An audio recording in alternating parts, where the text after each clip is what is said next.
अच्छा, आज की क्लास में हम जो है वो क्वेश्चन नंबर 6 करेंगे, जिसमें हमें कहा जा रहा है कि फाइंड करना है कॉन्जुगेट। फाइंड कॉन्जुगेट, ठीक है, and absolute value.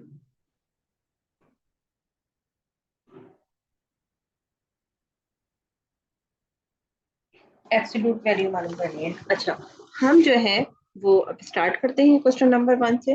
Question number 1 जो है वो हमारे पास है 4 + 5 आयोटा। अच्छा, कॉन्जुगेट को समझने से पहले आपको ये समझना चाहिए कि कॉन्जुगेट जो होता है, कॉन्जुगेट में हम इस बात का ख्याल रखते हैं कि जो भी हमारा इमेजिनरी पार्ट होता है ना, इमेजिनरी पार्ट उसको हम देखते हैं। अगर वो प्लस में होगा तो हम उसको माइनस इमेजिनरी पार्ट को कर देंगे। अगर वो माइनस में होगा तो आप उसको प्लस कर देंगे उसके साइन को। तो आपने लिखने का तरीका ये होता है कि लेट सपोज ये है z इक्वल्स टू 4 + 5 आयोटा। तो आप लिखेंगे z, कॉन्जुगेट का साइन होता है पर बार लगाते हैं, 4 - 5 आयोटा। जैसे मैंने अभी समझाया कि आप जो भी साइन होता है वो उसका अपोजिट साइन बना देते हैं, तो आपने ये बात हमेशा याद रखनी है। तो यही आपका आंसर है, ठीक है। अच्छा, आप यहाँ पे तो सिर्फ कॉन्जुगेट नहीं पूछा, आपसे यहाँ एब्सोल्यूट वैल्यू भी पूछी है। एब्सोल्यूट वैल्यू के लिए आप क्या करेंगे, z का होल स्क्वायर, वो z को एब्सोल्यूट में लिख देंगे। अच्छा, यहाँ पे z जो होता है ना वो होता है, अगर हम सिर्फ वेरिएबल की फॉर्म में बात करें तो ये होगा x + y आयोटा। तो अब हम जब मैग्नीट्यूड निकालेंगे, एब्सोल्यूट निकालेंगे, तो उसके लिए हमारा होगा x² + y², ठीक है। वो किसके इक्वल होगा, z, ठीक है, कॉन्जुगेट हो गया, 4 का स्क्वायर हो जाएगा हमारा, ठीक है। और प्लस, अब यहाँ पे कॉन्जुगेट का नहीं निकालना, हमें यहाँ पे इस वाली इसका लगाना है, और यहाँ पे y जो होगा वो विदाउट आयोटा लिखा जाएगा। तो यहाँ पे है 5 का होल स्क्वायर, ठीक है। तो z हो गया, 4 × 4 = 16 होता है, और 25 हमारे पास 5 को स्क्वायर रूट होता है। इन दोनों को अगर हम ऐड करें तो हमारे पास बनता है 41, ठीक है। तो यही इसका आंसर है। एब्सोल्यूट का आंसर है √41, और कॉन्जुगेट का आंसर था 4 - 5 आयोटा, ठीक है। अच्छा, अब क्वेश्चन नंबर 2 की तरफ चलते हैं। हम क्वेश्चन नंबर 2 है -1 7 आयोटा, ठीक है। तो अब हम क्या करेंगे, इसको z इक्वल कर देंगे -1 + 7 आयोटा। अच्छा, कॉन्जुगेट में हमेशा याद रखना है कि हमने हमेशा सिर्फ इमेजनरी के साइन को चेंज करना होता है, रियल के साइन को कुछ भी नहीं करना। तो हम यहाँ पे कॉन्जुगेट निकालना है। कॉन्जुगेट है z, अच्छा 1 नहीं लिखने की जरूरत है, z का कॉन्जुगेट -1, फिर +7 आयोटा, और पर बार लगा दे। फिर इसके बाद देखिए -1 - 7 आयोटा। तो ये कॉन्जुगेट का आंसर है, ठीक है। फिर इसके बाद आपने एब्सोल्यूट निकालना है इसका। एब्सोल्यूट निकालने के लिए आपने z किसके इक्वल होता है, x + y आयोटा। तो अब एब्सोल्यूट निकालने के लिए आपने लिखना है z बार और √x² + y²। अब यहाँ पे x क्या है हमारा, -1, x है -1, और y है हमारा था 7। तो हम पुट कर देंगे वैल्यूज, -1 का होल स्क्वायर +7 का होल स्क्वायर। तो ये होगा 1 + 7 7 = 49। तो ये इसका आंसर आएगा √50, ठीक है, √50। अच्छा, हम इसको और भी सॉल्व कर सकते हैं, क्योंकि √50 से अगर हमारे और वो बन रहा है एलसीएम, तो हम एलसीएम निकाल लेते हैं, 50 बाहर रखते हैं, 2 5 * 2 25 = 50 होते हैं, फिर 5 5 = 25 होते हैं, 5 1 = 5। तो ये बन रहा है 2 × 5 × 5। ये पेयर बन गया, इसका मतलब है ये बाहर आ जाएगा। तो हम इसको यूं लिख सकते हैं, 2 × 5 × 5, ठीक है। और ये पेयर बन गया है, तो ये बनेगा हमारे पास 5√2। तो इसका आंसर है √5 2। ठीक है। अच्छा, अब हम चलते हैं नेक्स्ट क्वेश्चन की तरफ। वो है 3। क्वेश्चन नंबर 3 में सिंपली बस हमें 3 आयोटा दिया हुआ।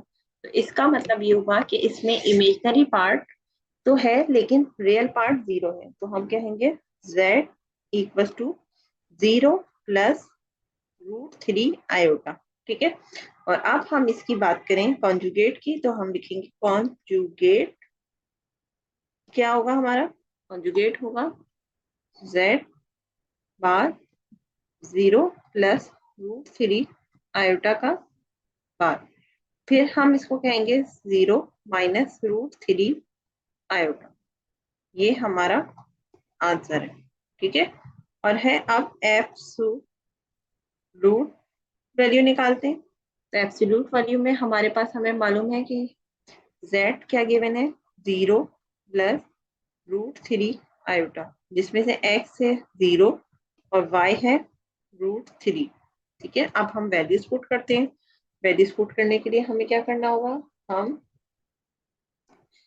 वैल्यूज पुट करने के लिए हम लिखेंगे √3 सॉरी z का एब्सोल्यूट x² प्लस y²।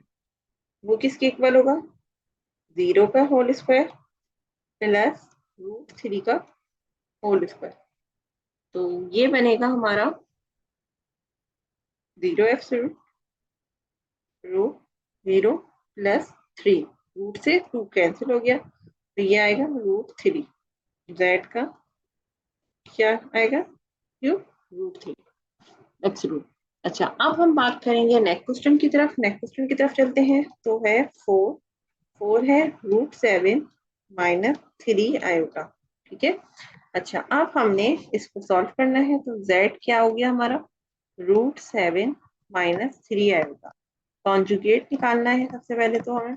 अच्छा, हमारा कॉन्जुगेट यहाँ पे जो निकलेगा वो है z कॉन्जुगेट √3 सॉरी √7 3 आयोटा, और इसके ऊपर हम कॉन्जुगेट की लाइन बना देंगे।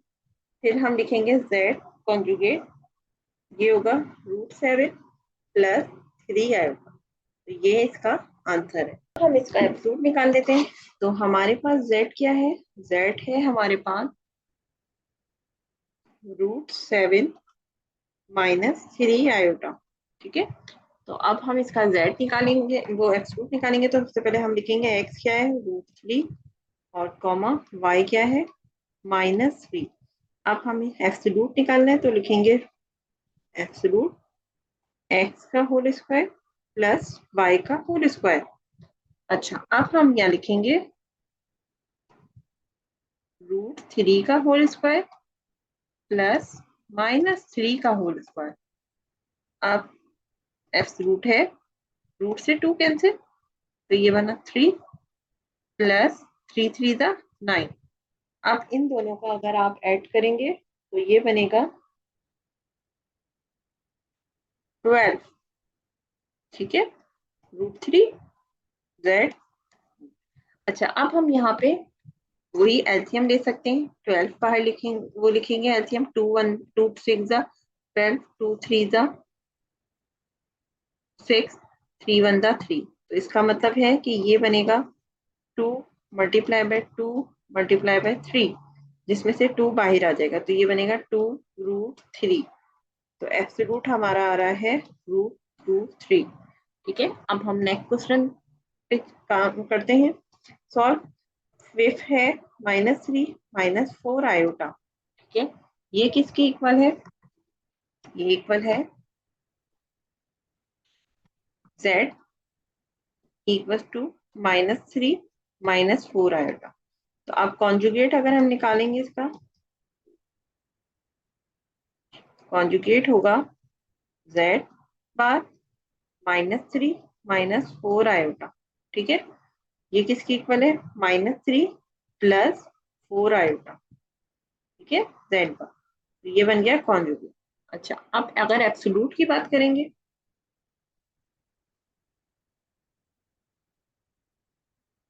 तो ये होगा z इक्वल होगा -3 -4 आयोटा, जिसमें से x क्या है आपका -3 और y क्या है आपका -4। अब हम इस पे एब्सोल्यूट निकाल देते हैं। एब्सोल्यूट है x² plus y² which is equal to -3 का होल स्क्वायर प्लस -4 का होल स्क्वायर। तो ये बनेगा 3 3 ज़ा 9, 4 4 ज़ा 16। इन दोनों को ऐड करेंगे तो ये 25 आएगा और आखिर में आपका आंसर आएगा 5। ठीक है, तो ये आपका एब्सोल्यूट हो गया क्वेश्चन नंबर 5 का। अब चलते हैं क्वेश्चन नंबर 6 की तरफ। क्वेश्चन नंबर 6 में हमारे पास सबसे पहले तो हमें 6 7 8 में हमें पहले सॉल्व करना पड़ेगा। यहाँ पे आप डायरेक्ट आप वो नहीं लिख सकते कि कौन सा रियल पार्ट है कौन सा इमेजिनरी, पहले आप इनको सॉल्व करेंगे। तो सबसे पहले आप लिखेंगे let z equal to 5 -4 iota का होल स्क्वायर। इसको आप सॉल्व कर लेते हैं। 5 5 सा 25 होता है, -2 5 a क्या है 5 है और 4 आयोटा जो है b है, प्लस 4 आयोटा b का होल स्क्वायर। अब यहाँ पे लिख लेते हैं a इक्वल टू 5, ठीक है 5 और b इक्वल टू 4 आयोटा। ठीक है, अच्छा 25 हो जाएगा, यहाँ पे 40 हो जाएगा, -40 टू 5 दा 10 10 4 दा 40 आयोटा हो जाएगा, प्लस 4 4 दा 16 आयोटा का होल स्क्वायर। फिर इसके बाद यहाँ पे क्या होगा 25 -40 आयोटा माइनस प्लस 16 और यहाँ पे -1 हो जाएगा। इसको हम अभी पहले -1 लिखते हैं, तो आयोटा स्क्वायर हो गया -1 के। अच्छा यहाँ पे जो फॉर्मूला लगाया ये भी मेंशन कर दूं, a माइनस बी का होल स्क्वायर लगाया मैंने। ठीक है, वो किसके इक्वल होता है, वो होता है a² -2ab प्लस b²। ठीक है, यहाँ पे ये फॉर्मूला लगाया। अच्छा अब हम इसको सॉल्व कर लेते हैं। ये बनेगा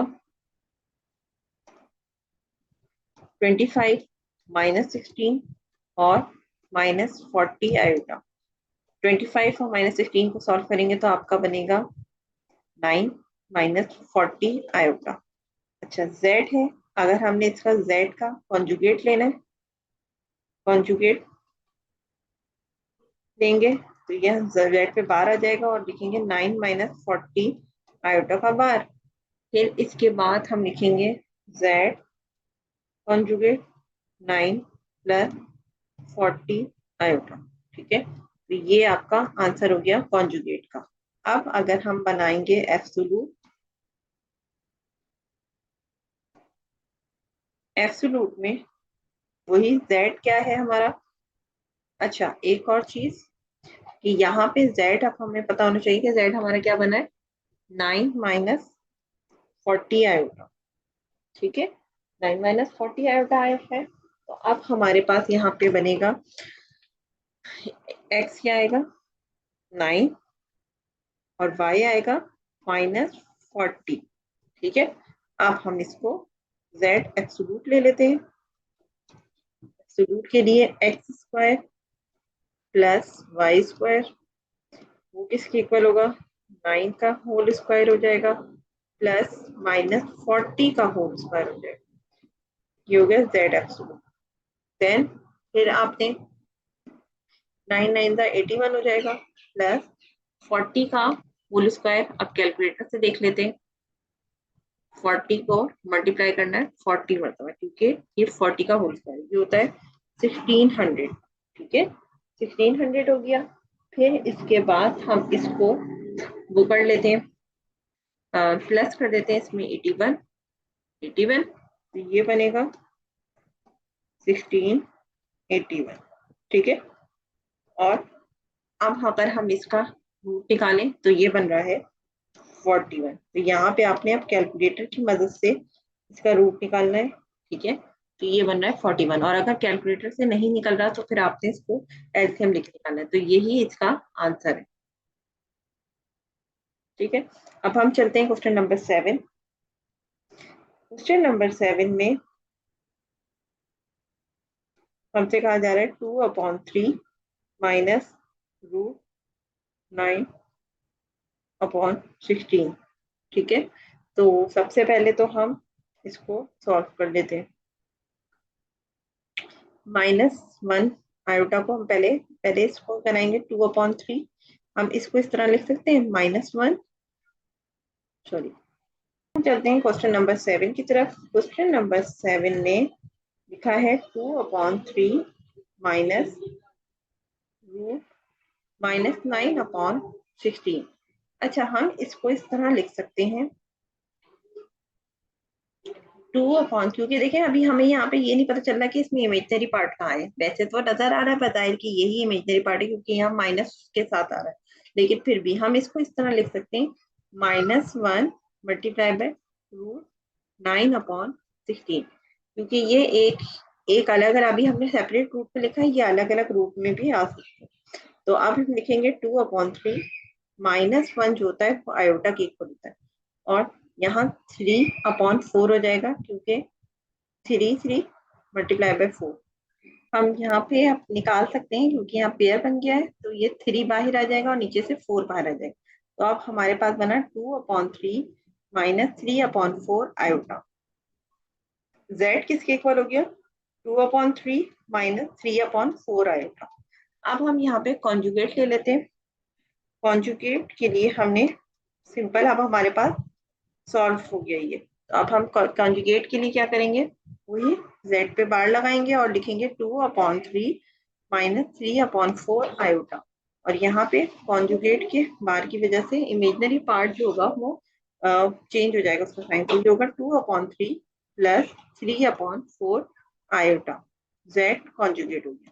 तो कॉन्जुगेट का आंसर ये है, यही इसका आंसर है।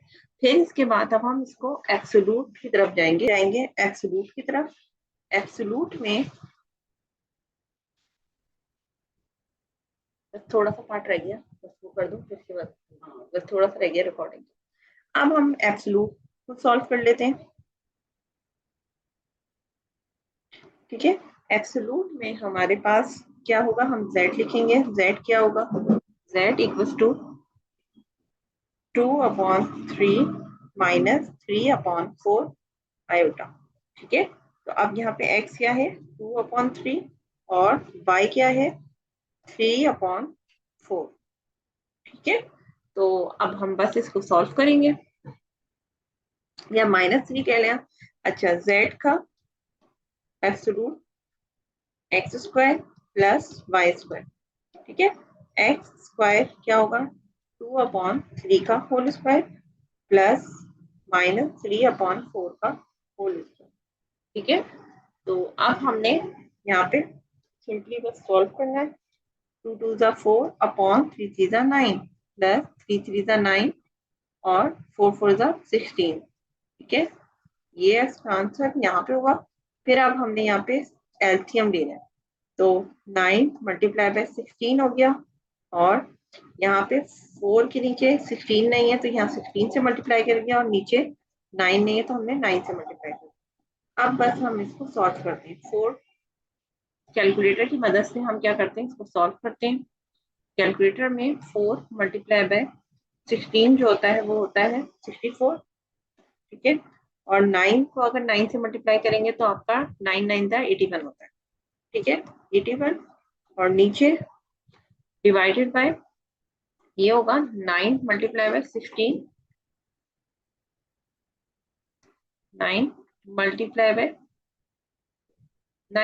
बाय 16, ये होगा 144। ठीक है, तो अब हमने इसको ऊपर वाली चीज को देखना है। 81 + 64 कितना होगा?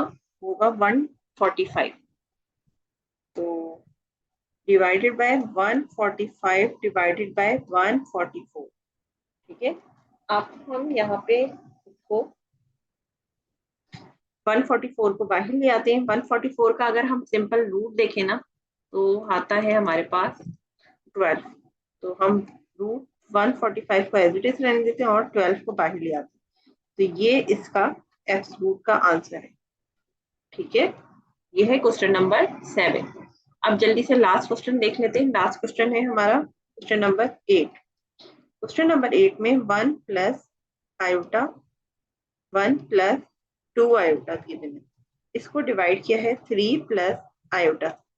तो हम यहाँ पे 1 1 जा 1 हो जाएगा, आयोटा 2 आयोटा हो जाएगा, फिर इन दोनों को मल्टीप्लाई करेंगे तो ये आयोटा हो जाएगा प्लस 2 आयोटा का होल स्क्वायर हो जाएगा और डिवाइडेड बाय 3 प्लस आयोटा रहेगा। आप यहाँ पे सॉल्व कर लेते हैं, ये होगा 1 और -2 हो जाएगा प्लस 3 आयोटा हो जाएगा अपॉन 3 प्लस आयोटा। अच्छा, इसको सॉल्व करेंगे तो यहाँ बनेगा -1 plus 3 iota upon 3 plus iota. अब हम रैशनलाइजेशन करते हैं यहाँ पे 3 माइनस आयोटा, यानी कि rationalisation with conjugate 3 minus iota. तो डिपेंड यहाँ पे क्या करेंगे, यहाँ पे बनेगा -1 प्लस 3 आयोटा मल्टीप्लाई होगा 3 माइनस आयोटा से, और 3 प्लस आयोटा 3 माइनस आयोटा से मल्टीप्लाई हो जाएगा। अब नीचे तो फॉर्मूला बन रहा है a प्लस बी का whole square 3 minus iota iota का होल स्क्वायर, और यहाँ पे बनेगा -3 माइनस माइनस प्लस आयोटा, फिर इसके बाद इसको मल्टीप्लाई करना है 3 3 जा 9 आयोटा और -3 आयोटा का होल स्क्वायर। अब क्या करना है, -3 प्लस 10 आयोटा और ये बनेगा +3, ये के आयोटा स्क्वायर पुट कर दिया, 3 3 9 और यहाँ पे बन जाएगा माइनस और माइनस आयोटा। यहाँ पे लिख देते हैं कि आयोटा स्क्वायर -1 हमने काफी जगह पुट किया। अब हम इसको लिखेंगे +3 से -3 कैंसिल और यहाँ पे बनेगा 10 आयोटा और नीचे क्या बनेगा 9 + 1 विच इज 10। तो ये होगा 10 अपॉन 10 आयोटा। तो 10 से 10 कैसे, सिंपल यहाँ पे आयोटा आ रहा है। अब यहाँ पे बहुत ही सिंपल हो गया, यानी हमारा z क्या आ रहा है, सिर्फ आयोटा। तो अगर हम कॉन्जुगेट लेंगे इसका, तो कॉन्जुगेट लेने के लिए हमारे पास z कॉन्जुगेट होगा, आयोटा का कॉन्जुगेट होगा माइनस आयोटा। ठीक है, ये हमारा z आ गया। और अगर हम एब्सोल्यूट की बात करें तो एब्सोल्यूट हमारा बहुत सिंपल है, z यहाँ पे क्योंकि x है ही नहीं तो x हमारा क्या है 0 और y हमारा क्या है -1, सॉरी 1, -1, तो इस वजह से कि कॉन्जुगेट है। तो बस अब हम सिंपली पुट करते हैं यहाँ 1 0 का होल स्क्वायर और 1 का होल स्क्वायर, तो ये आएगा 1 का √1 आता है। तो हमारे पास एब्सोल्यूट आ रहा है, एब्सोल्यूट आएगा हमारे पास 1। तो यही इसका, देखते हैं क्वेश्चन नंबर 7। क्वेश्चन नंबर 7 में हमसे कहा जा रहा है कि find real and imaginary part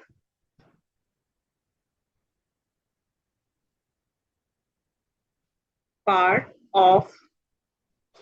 अब यहाँ 2 क्वेश्चन दिए हैं जिसमें हमने रियल पार्ट बताना है और इमेजिनरी पार्ट। तो सबसे पहले हम क्वेश्चन नंबर 1 देखते हैं, पार्ट 1 देखते हैं। पार्ट 1 में हमारे पास है 2 आयोटा 3 - 5 आयोटा। अच्छा, हमें यहाँ पे हम यहाँ क्लियर नहीं है कि हमारा इमेजिनरी पार्ट क्या है और रियल पार्ट क्या है। तो हमें क्या करना है, इसको सॉल्व करना है। पहले सॉल्व करने के लिए हम क्या करेंगे, 2 आयोटा को मल्टीप्लाई करेंगे 3 और -5 आयोटा। तो चले कर देते हैं, 2 3 जा 6 आयोटा, ठीक है, और माइनस हो जाएगा यहाँ प्लस माइनस माइनस, 2 5 जा 10 आयोटा स्क्वायर। अच्छा, अब यहाँ पे हमें पता है कि आयोटा स्क्वायर जो होता है वो क्या होता है, -1 होता है। तो हम लिखेंगे आयोटा स्क्वायर इक्वल टू -1, और यहाँ पे लिखेंगे 6 आयोटा माइनस माइनस प्लस, दोनों को मल्टीप्लाई करेंगे और लिखेंगे 10। अच्छा, यहाँ पे होगा 10 + 6 आयोटा। तो यहाँ पे रियल पार्ट क्या है, रियल पार्ट इज 10 और इमेजिनरी पार्ट क्या है, इमेजिनरी पार्ट है 6 आयोटा। ठीक है, तो आपने यहाँ पे क्वेश्चन नंबर 1 का आंसर क्या है, 10 रियल पार्ट और इमेजिनरी पार्ट है 6 आयोटा। वैसे अगर आपने यहाँ पे इमेजिनरी को इस तरह लिखेंगे तो आप यहाँ पे आयोटा नहीं लगाएंगे, हम इमेजिनरी z को आप लिखेंगे तो आप लिखेंगे 6, आयोटा नहीं लिखेंगे। ठीक है, तो ये इसका आंसर है। अब हम चलते हैं इसके पार्ट 2 की तरफ। पार्ट 2 में हमसे कहा जा रहा है √5 plus iota minus √5 minus iota. अच्छा, अब हम इसको क्या करेंगे, इसको वही रैशनलाइजेशन के थ्रू सॉल्व करेंगे। ठीक है, तो आपके पास रैशनलाइजेशन में क्या होता है कि जो भी आपका साइन इसका होगा ना, इस साइन को आप चेंज कर देंगे। तो आपने यहाँ पे रैशनलाइजेशन करना है, √5 लिखना है प्लस आयोटा और √5 प्लस आयोटा। ठीक है, अब आपने इनको मल्टीप्लाई कर देना है। अब यहाँ पे होगा √5 प्लस आयोटा, क्योंकि 2 दफा हो गया है तो आपने यहाँ पे स्क्वायर लगा दिया, एक ये वाला एक ये वाला। ठीक है, एक ये वाला है एक ये वाला है। और यहाँ पे नीचे √5 माइनस आयोटा हो गया एक, और √5 प्लस आयोटा। अब आपने ऊपर वाले में तो फॉर्मूला लगाना है, कौन सा, a² माइनस प्लस b²। तो आप लिखेंगे √5 का होल स्क्वायर प्लस 2, फिर √5 iota plus iota square upon, फिर a², a माइनस b जो होता है मल्टीप्लाई होता है a प्लस b से, तो हमारे पास a² और b² का फॉर्मूला लगता है। तो ये होगा √5 का होल स्क्वायर माइनस आयोटा का स्क्वायर। अच्छा, हम यहाँ पे दोनों फार्मूले का रेफरेंस दे देते हैं। ये है a प्लस बी का होल स्क्वायर, वो होता है a² plus 2ab plus b², और दूसरा होता है a minus b multiply by a plus b. ये किसके इक्वल होगा, a² माइनस b²। ठीक है, तो अब हम इसको सॉल्व कर लेते हैं। 2 से रूट कैंसिल, ठीक है, ये हो गया 5 प्लस 2√5 आयोटा हो गया, प्लस यहाँ पे आयोटा स्क्वायर क्या है, -1 अपॉन, फिर ये 5 से रूट कैंसिल, ये हो गया 5 माइनस, फिर इसके बाद यहाँ पे आयोटा स्क्वायर क्या है, -1। अब हम इसको सॉल्व कर लेते हैं। 5 में से -1 आपने किया तो -4 आएगा, और ये +2√5 आयोटा हो गया, और डिवाइडेड बाय नीचे क्या हो रहा है, 5 प्लस 1, ये आपके पास 6 बन जाएगा। ठीक है, अब हम इसको सॉल्व कर लेते हैं। सॉल्व करने के लिए क्या करना है हमें, हम यहाँ पे रेफरेंस भी दे देते हैं कि आयोटा स्क्वायर हमने -1 के इक्वल कर दिया। तो ये हो गया 4 प्लस 2√5 आयोटा अपॉन 6, और ये हो गया 4/6 प्लस 2√5 अपॉन 6 आयोटा। अच्छा, अब हम इसको और सॉल्व कर लेते हैं। 2 2 ज़ा 4, 2 3 ज़ा 6, तो ये हो गया 2/3 प्लस 2 1 ज़ा 2, 2 3 ज़ा 6, तो ये हो गया √5/3 आयोटा। अब यहाँ पे हमें बताना है रियल पार्ट, तो हम लिखेंगे रियल को, रियल जेड, यानी जेड क्या आता है हमारा, ये पार्ट है। तो रियल पार्ट क्या है इसमें, 2/3, और इमेजनरी के लिए आई एम जी लिख दें, और इसमें जेड में क्या है, आई एम जी √5/3। तो ये इसका आंसर है। तो क्वेश्चन नंबर आपको 7 समझ आया होगा। अब क्वेश्चन नंबर हम 8 की तरफ चलते हैं। 8 में हमसे कहा जा रहा है कि, क्वेश्चन नंबर 8 है, इसमें कहा जा रहा है if z equals to x plus iota y है, and where where real part जो है ना, where real part of z जो है वो इक्वल है 0 के, एंड z, अच्छा ये हम हटा देते हैं यहाँ से। ठीक है, अच्छा इसमें z जो है वो क्या लिखा जा रहा है, 2 है। तो देन आपने फाइंड करना है z। ठीक है, अच्छा अब हमने यहाँ पे क्या करना है, वैल्यूज निकालनी है। रियल पार्ट हमें दिया हुआ है वो 0 है, और 2 हमें बताया है। अच्छा, आपने करना क्या है, अब इन्होंने कहा है कि आपने z निकालना है। हमारे पास कुछ चीजें गिवन है और कुछ चीजें मालूम करके फिर हमें z निकालना है। तो अब हमें यहाँ पे क्या करना है, सिंपल हम क्या करेंगे, हमें मालूम है कि यह z जो है वो है 2 के इक्वल। ठीक है, और हमें z का मालूम है कि z जो होता है वो होता है x², जो भी आपकी रैशनल नंबर होता है और जो आपके रियल नंबर होता है, और जो आपका इमेजिनरी पार्ट होता है, उनको स्क्वायर करके तो प्लस करके रूट निकालते हैं, तो वो आपका z आ जाता है। अच्छा, अब यहाँ पे क्या करना है, हमें मालूम है कि हमारा रियल पार्ट जो है वो है 0 के इक्वल, तो इमेजिनरी पार्ट हमें मालूम नहीं है, इमेजिनरी पार्ट हम निकालेंगे। अच्छा, फिर इसके बाद हम यहाँ पे इसको सॉल्व करेंगे, तो 0 का स्क्वायर 0 होता है और y² आएगा। अच्छा, अब हमें क्या करना है, यहाँ पे y की वैल्यू निकालनी है, यानी इमेजनरी पार्ट की, ताकि हम उसको जेड वाले एक्सप्रेशन में पुट कर सकें। तो अब देखें इसके अंदर हम, एक तो ये भी हो सकता है कि y2 से लेके रूट कैंसिल कर दें, लेकिन हमें इस तरह नहीं करना, हमें करना है पहले स्क्वायरिंग बोथ साइड। उसकी एक वजह है, मैं आपको आगे बताती हूँ। हम लिखेंगे स्क्वायरिंग बोथ साइड्स, ठीक है। अब हमने स्क्वायर रूट बोथ साइड कर लिया, फिर हमने स्क्वायर 2 और 2 का स्क्वायर यहाँ पे हो गया। अच्छा, ये 2 से ये स्क्वायर कैंसिल हो गया और हमारे पास बचा वाई स्क्वायर 4, ठीक है। अब हमने y की वैल्यू चाहिए, तो हम 2 को उधर ले जाएंगे, तो ये हमारे पास रूट आ जाएगा √4, और y जो है वो हमारा क्या निकलेगा, +-2। रूट हटाने के बाद आपको पता है ना कि y जो वो आपको जो वैल्यू होती है वो प्लस माइनस के साथ आ जाती है। अगर हम इसको डायरेक्टली यहाँ से कैंसिल कर देते ना, इस जगह से 2 वो यहाँ से कैंसिल कर देते, तो हमारे पास +-2 नहीं आता, हमें क्या करना था, +-2 ही आएगा हमारा, क्योंकि इस तरह कभी भी आपका एक रूट हो और फिर इसके बाद आपके सामने वैल्यू हो, तो आप इसको कैंसिल नहीं किया करें, आपने स्क्वायरिंग देनी होती है बोथ साइड, ताकि आपने जो भी आपकी वैल्यू आएगी उसकी वेरिएबल की, वो आपके प्लस माइनस के साथ है। तो अभी हमारा ये सवाल सही है कि बाय हमारे पास क्या है, +-। अब हमें मालूम था कि हमारे पास z क्या था, z था x+i/y, तो हमारे पास हमें रियल पार्ट से 0 बता दिया था। पहले हम 2 पुट करते हैं, इफ y=2, तो हमारे पास बनेगा i/2, यानी कि 0+2i, और इसको हम यूं भी लिख सकते हैं 2i, ठीक है। एक एक्सप्रेशन ये हो गई। और अगर हम यहाँ पे पुट करेंगे इफ y=2 तो हमारे पास क्या होगा, z=x+i/y, वो किसके इक्वल होगा, 0+i-2, ठीक है। और अब हम इसको सॉल्व करेंगे तो ये आएगा -2i, तो हमारा एक z की वैल्यू ये आएगी। तो आपके पास हम यूं भी लिख सकते हैं z +-2i, ठीक है। और यही इसका आंसर है, अगर आप बुक में देखेंगे तो इसका आंसर यही आएगा, z +-2i, ठीक है। ये यहाँ तक हमारे क्वेश्चन नंबर 8 सॉल्व हो गए हैं। उम्मीद है कि आपको तीनों क्वेश्चन समझ आए होंगे। आप हमारे अगर कोई प्रॉब्लम है तो आप हमें कमेंट बॉक्स में जरूर बताएं, और हमें हमारे चैनल को सब्सक्राइब करना ना भूलें, ताकि आप हर नए आने वाली वीडियो से आगाह रहें। जब तक के लिए अल्लाह हाफिज, नेक्स्ट वीडियो में मिलते हैं, अल्लाह हाफिज।